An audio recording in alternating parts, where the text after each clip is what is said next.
ನಮಸ್ತೆ, ನಾನು ಸೌಜನ್ಯ, ಉತ್ತರ ಕರ್ನಾಟಕ ಧಾರವಾಡದವಳು. ಇವತ್ತು ನಾನು ಕೊಕೊನಟ್ ರೈಸ್ ಯಾವ ರೀತಿ ಮಾಡೋದಂತ ಹೇಳ್ತಾ ಇದ್ದೀನಿ. ಈಗ ನಾನು ಒಲೆ ಮೇಲೆ ಒಂದು ಬಾಂಡೆಯನ್ನು ಇಟ್ಟಿದ್ದೀನಿ. ಅದರಲ್ಲಿ ಸುಮಾರು 2 ರಿಂದ 3 ಸ್ಪೂನಷ್ಟು ತುಪ್ಪನ ಹಾಕ್ತಾ ಇದ್ದೀನಿ. ತುಪ್ಪ ಚೆನ್ನಾಗಿ ಕರಗಬೇಕು. ಫ್ಲೇಮನ್ನು ಸಿಮ್ಮದಲ್ಲಿನೇ ಇಡಬೇಕು. ಅಂದರೆ ಉರಿ ತುಂಬ ಜೋರಾಗಿ ಇಡಬಾರ್ದು ಸ್ನೇಹಿತರೆ. ಸಣ್ಣದಾಗಿ ಉರಿ ಇಟ್ಟು ನಾವು ತುಪ್ಪವನ್ನು ಕಾಸ್ಕೋಬೇಕು. ಇದರಲ್ಲಿ ನಾನು ಈರುಳ್ಳಿಯನ್ನು ಯೂಸ್ ಮಾಡ್ತಾ ಇಲ್ಲ ಹಾಗೂ ಬೆಳ್ಳುಳ್ಳಿಯನ್ನು ಯೂಸ್ ಮಾಡ್ತಾ ಇಲ್ಲ.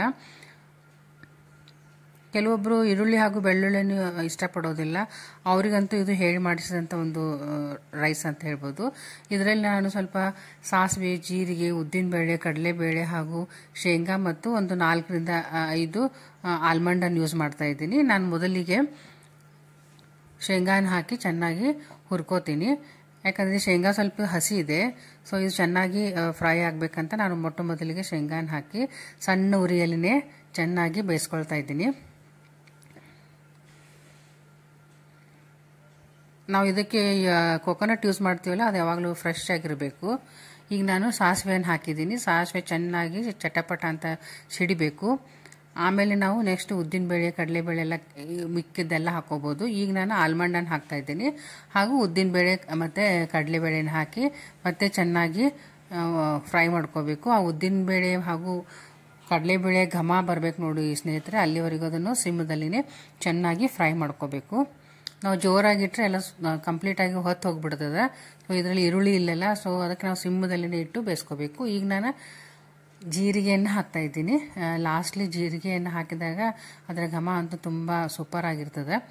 ಸೊ ಈಗ ನಾನು ಸ್ವಲ್ಪ ಕರಿಬೇವು, ಕೊತ್ತಂಬರಿ ಹಾಗೂ ಹಸಿಮೆಣಸಿಕಾಯನ್ನು ಯೂಸ್ ಮಾಡ್ಕೊಳ್ತಾ ಇದ್ದೀನಿ. ಸೊ ಹಸಿಮೆಣಸಿಕಾಯಿ ಸುಮಾರು ನಾನು ಇಲ್ಲಿ 3 ತುಂಬ ಖಾರದಿದೆ, ಅದನ್ನು ಹಾಕ್ತಾ ಇದ್ದೀನಿ. ನೀವು ನಿಮ್ಮ ಖಾರ ಯಾವ ರೀತಿ ಬೇಕು ನಿಮ್ಮ ಇಷ್ಟ ಪ್ರಕಾರ ಹಾಕೋಬಹುದು. ಸಣ್ಣ ಮಕ್ಕಳಿಗೆ ಕೊಡುವಾಗಂತ ಗ್ರೀನ್ ಚಿಲ್ಲಿಯನ್ನು ಸ್ಕಿಪ್ ಮಾಡಿಬಿಡಿ ಸ್ನೇಹಿತರೆ. ಸೊ ಇದನ್ನು ಮತ್ತೊಮ್ಮೆ ಚೆನ್ನಾಗಿ ಎಲ್ಲವನ್ನು ಫ್ರೈ ಮಾಡ್ಕೋಬೇಕು.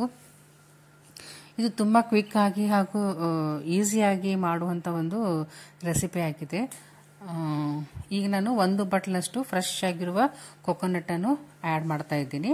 ಸೊ ಅದನ್ನು ಸಹ ಸಿಮ್ದಲ್ಲಿನೇ ಚೆನ್ನಾಗಿ ಒಮ್ಮೆ ಫ್ರೈ ಮಾಡ್ಕೋಬೇಕು. ಇದು ತುಂಬ ಶಾರ್ಟ್ಕಟ್ ಆಗಿ ಅಡುಗೆ ಮಾಡೋರಿಗೆ ಹಾಗೂ ನ್ಯೂಲಿ ಮ್ಯಾರಿಡ್ ಅವ್ರಿಗೆ, ಸ್ಟೂಡೆಂಟ್ಗಳಿಗೆ ತುಂಬ ಹೆಲ್ಪ್ ಆದ ಒಂದು ರೆಸಿಪಿ ಅಂತ ಹೇಳ್ಬೋದು. ಈಗ ನಾನು ರೆಡಿ ಮಾಡಿ ಇಟ್ಕೊಂಡಿರುವಂಥ ಅನ್ನವನ್ನು ಇದಕ್ಕೆ ಹಾಕಿ ಕಲಿಸ್ತಾ ಇದ್ದೀನಿ. ಈಗ ನಾನು ಫ್ರೆಶ್ ಆಗಿರುವಂಥ ಅನ್ನವನ್ನು ಮಾಡಿ ಹಾಕಿ ಕಲಿಸ್ತಾ ಇದ್ದೀನಿ. ಈಗ ಕೆಲವೊಂದು ಸತಿ ಹಿಂದಿನ ದಿನ ಅನ್ನ ತುಂಬ ಉಳಿದಿರ್ತಲ್ಲ, ಅದನ್ನು ಸಹ ನಾವು ನೆಕ್ಸ್ಟ್ ಡೇ ಈ ರೀತಿ ಮಾಡಿ ತಿನ್ಬೋದು. ಸೊ ಈಗ ಒಮ್ಮೆ ಚೆನ್ನಾಗಿ ಕಲಸಿ ಒಂದು ಅರ್ಧ ಹೋಳ್ನಷ್ಟು ಲಿಂಬೆಹಣ್ಣನ್ನು ನಾನು ಆ್ಯಡ್ ಮಾಡ್ತಾ ಇದ್ದೀನಿ. ಈಗ ನಾನು ಫ್ಲೇಮನ್ನು ಕಂಪ್ಲೀಟಾಗಿ ಆಫ್ ಮಾಡಿದ್ದೀನಿ. ಸ್ವಲ್ಪ ಅನ್ನ ಬಿಸಿ ಇದ್ದಾಗ ಲೆಮನನ್ನು ಹಾಕಬಾರ್ದು.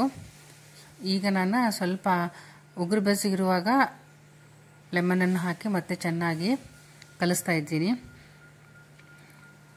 ಇದು ಈ ರೀತಿ ನೀವು ಒಮ್ಮೆ ಮಾಡಿ ನೋಡಿ ಸ್ನೇಹಿತರೆ. ಕೆಲವೊಬ್ಬರಿಗೆ ಗೊತ್ತಿರ್ಬೋದು ಇದು ರೈಸ್, ಯಾರಿಗೆ ಗೊತ್ತಿಲ್ಲ ಅವ್ರಿಗೆ ಇದನ್ನು ಮಾಡ್ಬೋದು.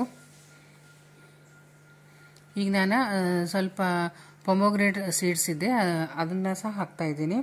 ದಾಳಿಂಬೆ ಬೀಜನ್ನು ಹಾಕ್ತಾ ಇದ್ದೀನಿ. ಇದು ಅಂತ ತುಂಬ ಡಿಫ್ರೆಂಟ್ ಆಗಿರುವ ಒಂದು ಟೇಸ್ಟ್ ಕೊಡ್ತದೆ ಸ್ನೇಹಿತರೆ. ನಾವು ಮೊಸರನ್ನಗೆಲ್ಲ ಹಾಕಿ ಕಲಸಿ ಮಾಡ್ತಿರ್ತೀವಲ್ಲ, ಈಗ ಈ ರೀತಿ ಒಗ್ಗರಣೆಯಲ್ಲಿ ಮಾಡಿ ಕಲಸಿ ತಿನ್ನೋದ್ರಿಂದ ಇದರ ಟೇಸ್ಟೇ ತುಂಬ ಡಿಫ್ರೆಂಟ್ ಆಗಿರ್ತದೆ. ಸೊ ನೋಡಿದ್ರಲ್ಲ ಸ್ನೇಹಿತರೆ, ತುಂಬ ಕ್ವಿಕ್ಕಾಗಿ, ಈಸಿಯಾಗಿ, ಹೆಲ್ದಿಯಾಗಿರುವ coconut rice ready to eat. ನೀವು ಒಂದ್ಸತಿ ಟ್ರೈ ಮಾಡಿ ನೋಡಿ. ಮತ್ತೆ ಒಂದು ಹೊಸ ರೆಸಿಪಿಯೊಂದಿಗೆ ನಿಮ್ಮನ್ನು ಭೇಟಿಯಾಗುತ್ತೇನೆ. Until then, bye bye, see you.